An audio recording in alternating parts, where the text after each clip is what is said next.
하나님께서 오늘 우리에게 주시는 말씀은 열왕기하 2장 15절로 17절입니다. 열왕기하 2장 15절로 17절입니다. 제가 봉독하겠습니다. 거룩하신 하나님의 말씀입니다. 맞은편 여리고에 있는 선지자의 제자들이 그를 보며 말하기를 엘리야의 성령이 하시는 역사가 엘리사 위에 머물렀다 하고 가서 그에게로 나아가 땅에 엎드려 그에게 경배하고 그에게 이르되 당신의 종들에게 용감한 사람 50명이 있으니 청하건대 그들이 가서 당신의 주인을 찾게 하소서. 염려하건대 여호와의 성령이 그를 들고 가다가 어느 산에나 어느 골짜기에 던지셨을까 하나이다 하니라. 엘리사가 이르되 보내지 말라 하나 무리가 그로 부끄러워하도록 강청하매 보내라 한지라. 그들이 50명을 보냈더니 사흘 동안을 찾되 발견하지 못하고. 아멘. 본문이 배경으로 하고 있는 이 약속의 땅은 원래 하나님의 권위가 인정되는 사회, 물이 바다덮음같이 하나님의 질서가 가득한 세계의 이 길을 하나님께서 희망하셨던 땅이었습니다. 그러나 지금 엘리사 앞에 이스라엘의 현실은 바알 신앙이 창궐하고 그래서 우상 숭배로 가득한 세계 그 자체입니다. 바울은 풍요의 신입니다. 풍요를 준다는 바알에게 이스라엘은 속절없이 고개를 숙였습니다. 오늘날 바알 신앙은 역사의 뒷길로 사라져버린 것이 아닙니다. 이 시대엔 소비주의란 이름으로 탐욕의 이름으로 창궐해 있습니다. 바알은 변형되었을 뿐 이 시대에 만연하고 현대인들을 지배하고 있습니다. 수백만 명이라는 이 땅의 크리스천 중에도 슬프게도 주일엔 하나님을 예배하지만 사회 속으로 들어가서는 바알 신앙을 추구하는 이가 적지 않습니다.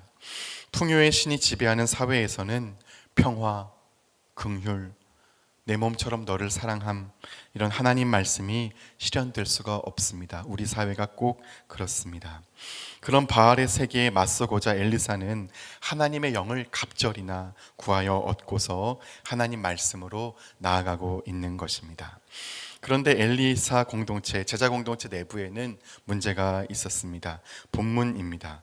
제자 공동체는 5절과 같이 여호와께서 선한 싸움을 마친 엘리야를 이제 하늘로 올리어 가실 것을 알고 있었습니다. 성령이 하시는 역사가 엘리사 위에 머물렀다고 말하고는 엘리사를 영적 지도자로 인정했습니다. 그런데 그들은 한 생각에 붙들려서 엘리사가 부끄럽도록 간청하고 있습니다. 그것은 성령께서 엘리야를 데려가셨는데 어느 산이나 골짜기에 떨어져 있을 엘리야의 시신을 찾겠다는 생각이었습니다. 제자들은 엘리사가 민망해하기까지 간청했는데 그것이 공동체 내부적 문제였습니다. 하나님이 하시는 역사를 자기들의 상식 안으로 제한하는 것, 하나님의 말씀을 자기들이 경험해왔던 경험 안으로 축소시키는 것, 자기의 확신 안으로 하나님을 가두는 것, 작은 문제가 아닙니다. 제자 공동체는 상식적 존재들로서 상식에 묶여 있는 것입니다. 물론 비상식은 부끄러운 문제입니다. 상식까지 올라와야 합니다. 그러나 상식에만 머물 수가 없습니다. 우리에겐 초상식의 세계가 있기 때문입니다. 초상식을 우리의 언어로 하면 믿음입니다.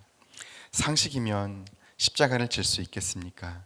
십자가는 하나님의 지혜입니다. 상식을 넘어서는 하나님의 진리는 언제나 인간 상식 위에 있습니다.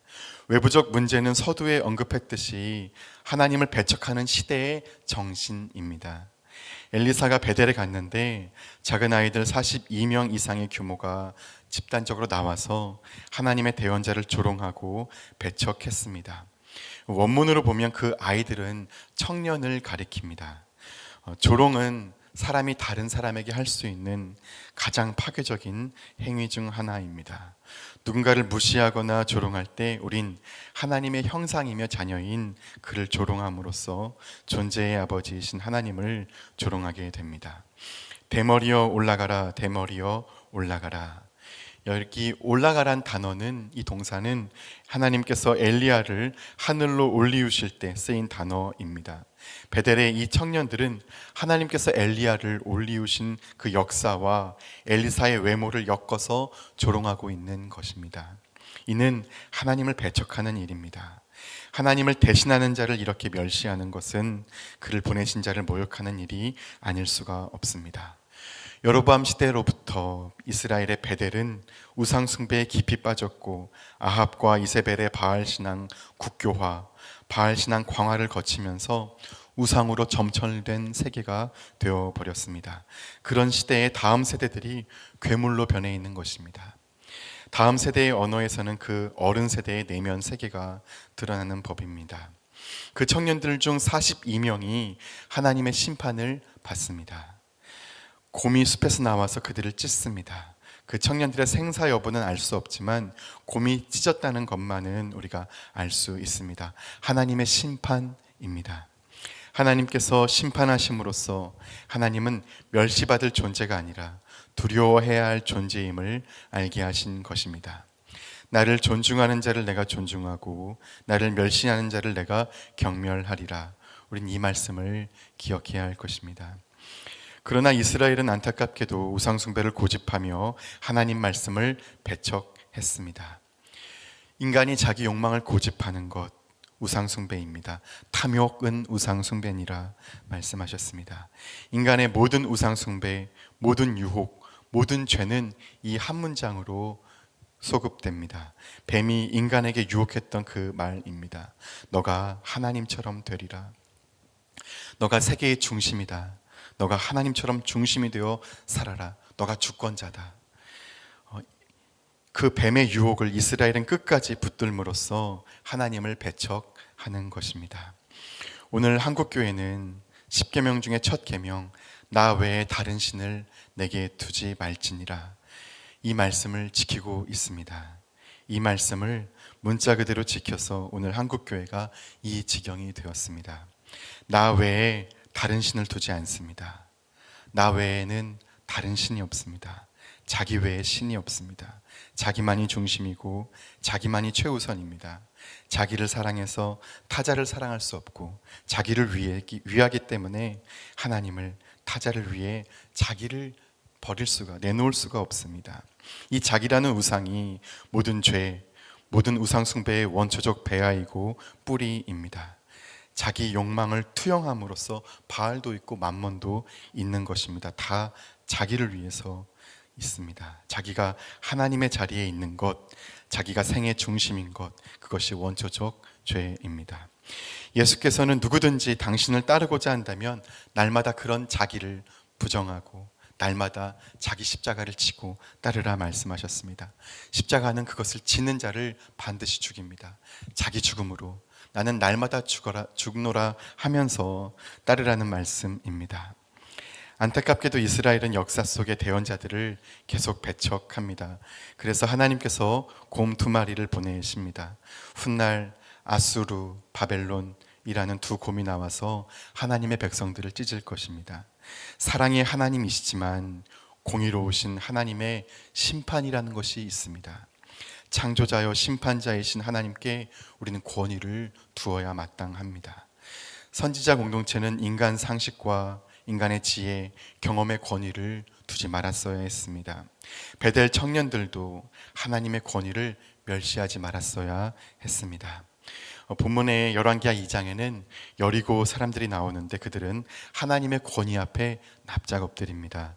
여리고는 지정학적으로는 위치가 좋았는데 인간의 생명줄인 물이 문제가 있었습니다. 그 근원적인 문제를 가지고 엘리사에게 간구하였고 엘리사는 하나님 말씀으로 치유를 선포하였고 물의 근원부터 정하게 되었습니다. 하나님을 존중하면 생명을, 하나님을 무시하면 심판을 맞이한다는 것을 보게 됩니다. 열매 맺지 못하고 있는 한국교회도 절대 권위이신 하나님, 그의 말씀만으로 치유될 수 있습니다. 또한 제 마음에는 절대 권위를 오직 하나님께 드려야 하는 이유를 생각했습니다. 신명기 18장 15절에 모세를 통해 말씀하셨습니다. 여호와께서 너희 가운데 너를 위하여 나와 같은 선지자 하나를 일으키시리니 너희는 그를 들을지니라. 예수 그리스도이십니다. 그분도 하나님 말씀을 전하셨습니다. 그러나 그 선지자마저 묵살되고 거부당하고 조롱되고 온갖 멸시로 배척되었습니다. 주님이 말씀하셨습니다. 선지자가 예루살렘 밖에서는 죽는 법이 없느니라. 결국 그는 십자가에 못 박히셨습니다. 십자가에 못 박히셨을 때 주 앞에 인간의 모습은 인간, 죄로 물든 인간 그 자체였습니다. 죄로 물든 인간들, 그 군상들의 모습, 하나님을 등진 인간의 모습 그 자체였습니다. 하나님께 권위를 두지 않는 인간이었습니다. 예수께서는 그런 인간을 긍휼히 여기셨고 위하여 아버지께 용서를 간구하셨습니다. 나의 하나님 어찌하여 나를 버리셨나이까? 이 버리셨나이까는 과거형입니다. 그 말씀 하실 때는 이미 그분은 아버지께 버림받은 상태였습니다. 그것은 아버지께서 그동안은 함께 하셨기 때문에 온갖 조롱과 배척과 멸시, 경멸 다 견딜 수 있었는데 아버지로부터 버림받은 아들은 고통하셨던 것입니다. 우리 죄를 짊어진 예수를 의로우신 하나님은 심판하셨습니다. 아들이라고 봐주지 않고 예수를 버리셨고 죄의 진노를 퍼부으셨습니다. 예수께 부어진 죄에 대한 하나님의 심판은 무엇을 가리키고 있습니까? 그만큼 강하게 깊이 죄인인 우리를 사랑하시는 하나님의 사랑이었습니다. 아들을 버리시면서까지 죄인인 우리를 용서하시고 구원하시겠다는 하나님의 사랑이었습니다. 하나님 아버지의 그 사랑 때문에 우리의 모든 절대 권위를 하나님께 돌려드려야 마땅하겠습니다. 기도하겠습니다. 하나님 아버지, 인간의 지혜, 시대의 상식, 인간의 경험에 절대 권위를 두는 것은 안 되겠습니다. 하나님의 권위를 가볍게 보아선 더더욱 안 되겠습니다. 하나님 말씀에 절대 권위를 두게 하여 주옵소서. 나 외에는 다른 신이 없는 이 땅을 불쌍히 여겨 주옵소서. 자기가 세계의 중심이어서 내가 하나님의 자리에 있어서 열매 맺지 못하는 이 땅의 교회들의 문제의 근원을 이 자기란 우상에서 벗어나서 하나님의 종이 됨으로 해결하여 주시옵소서. 하나님 말씀 앞에 엎드리며 나아가는 우리 모두가 되게 도와 주옵소서. 예수님의 이름으로 기도드립니다. 아멘. 이 시간 다음과 같은 기도의 제목으로 기도드리겠습니다. 지금 들은 말씀이 내 삶으로 이어지게 하옵소서. 2025년 또 다른 희년 3년의 복이 우리 말씀 삶 공동체에 풍성하게 임하게 하옵소서. 동네 세매줄 성경 말씀 묵상과 순장들을 통해 동네들이 든든히 세워지게 하옵소서. 교육부서와 청년부 수련회를 축복하시고 성령의 역사와 능력을 경험하게 하옵소서. 육체의 질병과 마음의 질병으로 고통받는 성도들에게 회복의 은혜와 평안의 은혜를 베풀어 주옵소서.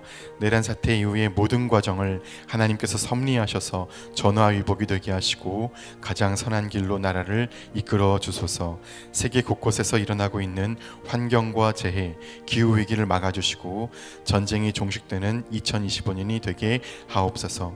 공동기도문의 기도 제목과 각자의 기도 제목을 따라 기도하시다가 삶의 자리로 나아가시겠습니다. 기도하겠습니다.